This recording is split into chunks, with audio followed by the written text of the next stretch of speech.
My ghost story started about 10 years ago when I saw a ghost at Pacey's Lounge in Malden, Pennsylvania. This business has been in my family for 48 years now, and I'm still afraid of my dining room. In one corner of our restaurant, we see quite often a shadow of an old man. He'll just materialize. People feel him all the time. If he comes very, very close to me, I do get like a goosebump chill. It's the legend, and nobody knows where he came from.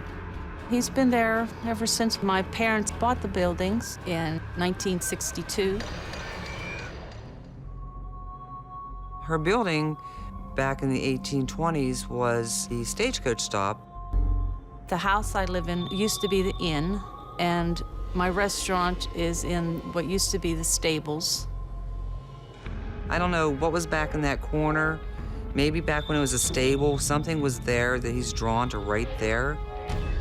He's kind of slouched over with a long coat on and a hat. He seems to have a beard, and he just moseys on across the dining room, and then he disappears. My husband's caught eye of it, and he was in awe because he believes in nothing. Numerous people have seen it. I could see them staring, and then that look on their face like, oh my God, what did I just see? If you get to Willie's, you really do not want to go to the restroom. So many people just get a very creepy feeling back there. They'll come out and, you know, they're just like shrugging their shoulders and wanting to get out of there fast. And that's his back corner back there. Nobody really messes with it. We've taken pictures where within seconds we'd have a ton of orbs to zero. Can you come over here? Sit down with me? I'd talk to him. I take tape recorders. I would like to get answers from him. Would like to know what year you died. I would ask him his name, how he died, why he was there. We've had 2 very small phrases out of him, and it was just to leave him alone. To actually hear my ghost makes it even more real that he's there. We didn't know he said anything, but when we played back the tape, we heard this voice that says, just leave it be. I just think he wants us to go away. He's very, very angry at something. When I lock up at night, I could sense him. Just get that funny feeling that he's back there. I have to walk through the dining room to get out the front door. And when I do, I feel this force like it's pushing me out the door. It's really a creepy feeling, and I'll walk as fast as I can. I'm like, I'm going, I'll get out so you could have the place.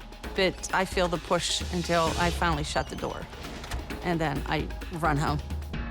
I feel terrified. I don't like when he does that to me. He like takes total control, like this is my place now. That bar is his. He claims it. He'll let you know that after hours. What the hell? Now it moved me. As I found out. I have partition walls that could move around, and she was sitting at a table and with her head leaning up against this. I had a tape recorder going, and I was leaning on the wall with my left shoulder in the left side of my head. All of a sudden, we hear this loud bang, and this wall moved and hit her in the head, and we're like, what the heck was that? It's up to everybody else. I can sleep in this chair. It don't matter to me. I ain't afraid.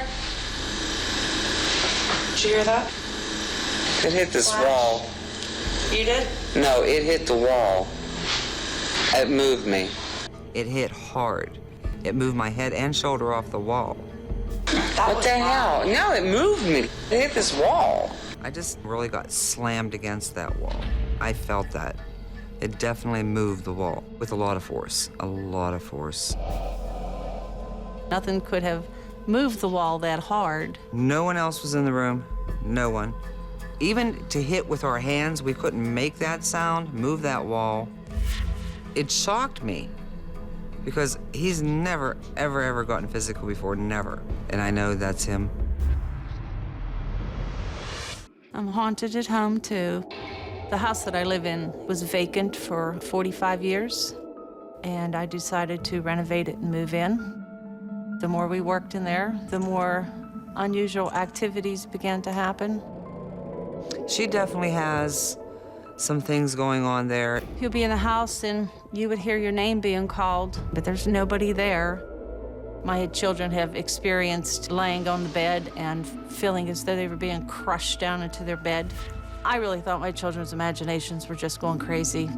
But then it happened to me. I was lying in bed, wide awake, and I felt like I was being crushed down.